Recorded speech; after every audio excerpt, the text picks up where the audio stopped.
I'm Kevin Budris. I am an attorney at Conservation Law Foundation working on CLF's Zero Waste project. Before I came to CLF, I was an attorney at an environmental nonprofit bringing a variety of lawsuits against polluting waste facilities like landfills and trash incinerators for a number of years. And this experience really gave me a sense of the real downstream problems with our waste system. And that's what attracted me to come to CLF and work on CLF's Zero Waste Project, where now I work in Rhode Island and in Connecticut and a little bit in Massachusetts and elsewhere throughout New England, trying to address some of the upstream problems with the way our products are designed and the way we handle waste, so that we don't have to rely on the types of polluting landfills and incinerators that I fought against in the past.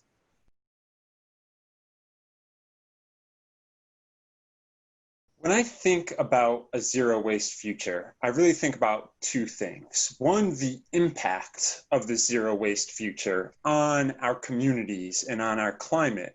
And I also think about the systems that will be in place to get us to that place where we live in a better world for these communities and for our climate, and how those work in real life with the way we shop for food and the way we shop for products.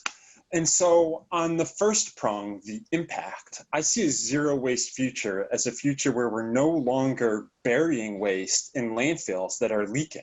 We're no longer poisoning the groundwater that nearby communities rely on for their drinking water. We're no longer filling up landfills with food waste that degrades and turns into methane, which is a potent greenhouse gas and is doing a great deal of damage to our climate. It also means that we're no longer burning waste in incinerators, which poison nearby communities with toxic heavy metals like lead and mercury and a host of other dangerous pollutants. It also means that we're keeping food waste out of our landfills and out of our incinerators and rerouting what would otherwise be food waste to communities that need food, to the folks that are food insecure in our lives. And of course, the second part of the vision of what our future looks like is, how do we get there? What do these systems look like that we want to put in place? And first and foremost, we have packaging that can be returned and reused. It also means that any of the packaging in our life that's not reusable is truly recyclable and is actually recycled. And the first step towards this is getting rid of most, if not all, of the single-use packaging that we see in our lives. A zero waste future means no more single-use plastics. It also means that we have better systems for collecting and actually recycling these recyclable materials. And it means that we have effective systems like curbside composting and food rescue systems and organizations to help capture all of the food waste in our lives. And lastly, it means that companies are going to start taking responsibility for the waste that they're creating. We're going to try to put the onus on these companies so that they can't send us unrecyclable packaging and then pretend like it isn't their problem. If they're putting unrecyclable products out into the world, they're going to have to pay for managing those products so that they're not continuing to generate waste, fill up our incinerators, fill up our landfills, and pollute our communities.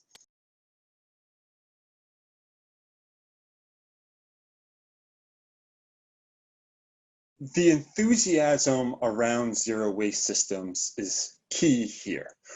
Those that are trying to participate in a zero waste transition right now are really the key towards getting us to that zero waste future. But we need to harness that enthusiasm into collective communal action, because the individual actions that we take on a day-to-day basis will only get us so far.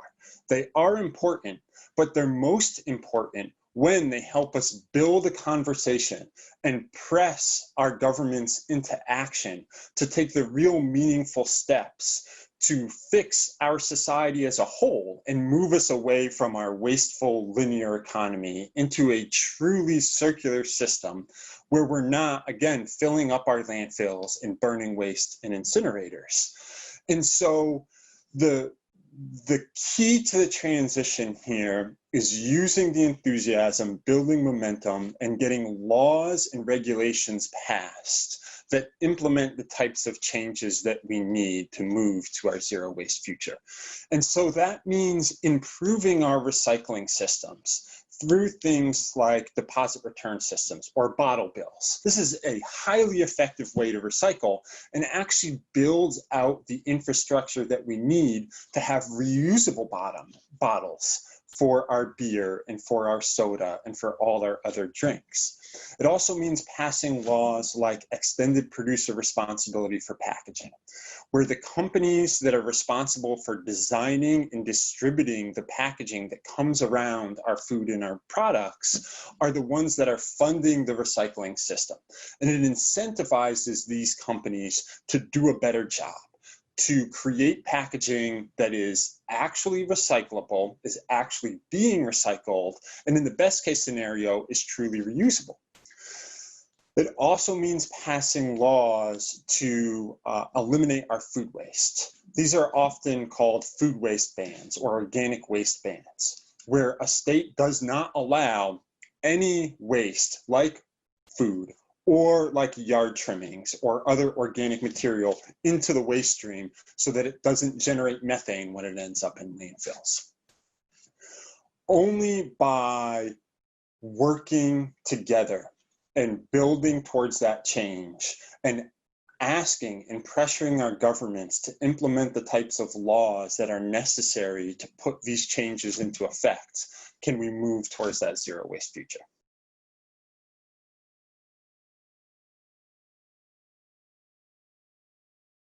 There are a handful of reforms that I think we should work towards implementing first. One of them is, broadly speaking, aggressive recycling reforms. Our recycling system isn't working. It's gotten extremely expensive for towns and cities to collect and process recyclables. And much of what ends up in our curbside recycling bins isn't actually recycled. It ends up back in the waste stream. So we need to implement recycling forms as soon as possible that include the things that I mentioned, like extended producer responsibility for packaging and bottle bill reforms, so that we can be sure that everything that's going into our recycling system is recyclable and is recycled. I think another top priority should be fixing our food waste crisis. We need to implement widespread curbside composting so that we can divert as much food waste as possible from the waste stream.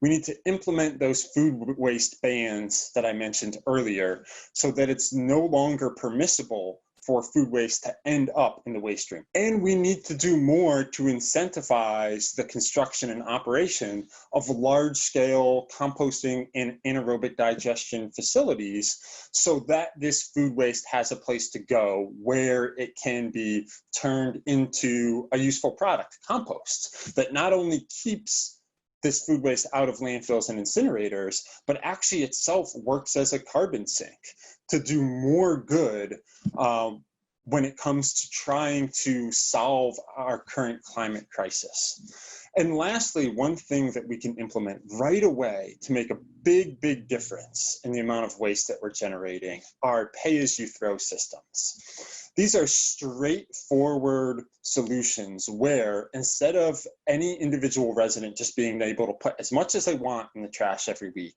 they need to pay for their trash on a per unit basis. It usually means that they need to buy special bags that are more expensive than your run-of-the-mill trash bags, so that you're paying for each individual bag of trash that you throw out. This very quickly incentivizes people to throw away less and to compost and to put recyclable products in the recycling bin. It's been shown time and time again that pay-as-you-throw systems very quickly reduce our waste by about 40%. So that's right up front. We could get rid of 40% of our waste just by implementing an easy system like pay as you throw.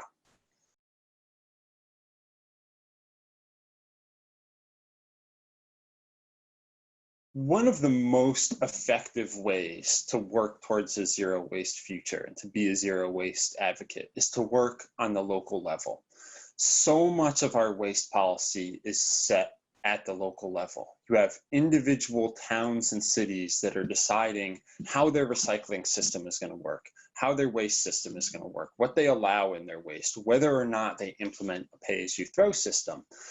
And we see that many individual towns and cities have done things like implement single-use plastic bag bans. That's where the whole bag ban conversation started, is in individual cities and towns. So I would encourage anyone who's interested in pushing forward with zero waste change to get engaged at a local level. Reach out to your local town council or city council to see if they're interested in implementing any waste reforms.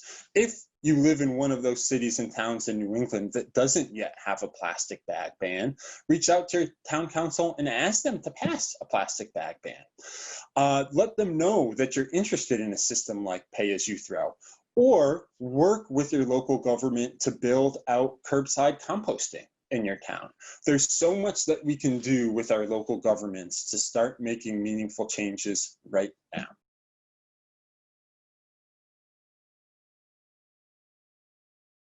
The easiest way to reach out to your local leaders is to go to your town or city's website. Take a look to see when town council meetings are. All of these town and city websites are going to have contact information on them. So you can reach out to your council members or to your select persons to let them know that you're interested in being engaged and to push for these types of changes. It's those simple, small emails or phone calls that can turn into big change on this level.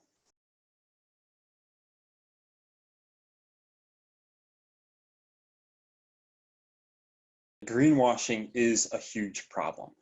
Every company in the world wants to make it seem like they have the sustainable solution or they have the answer when it comes to waste or climate change. And unfortunately, a lot of it just isn't true.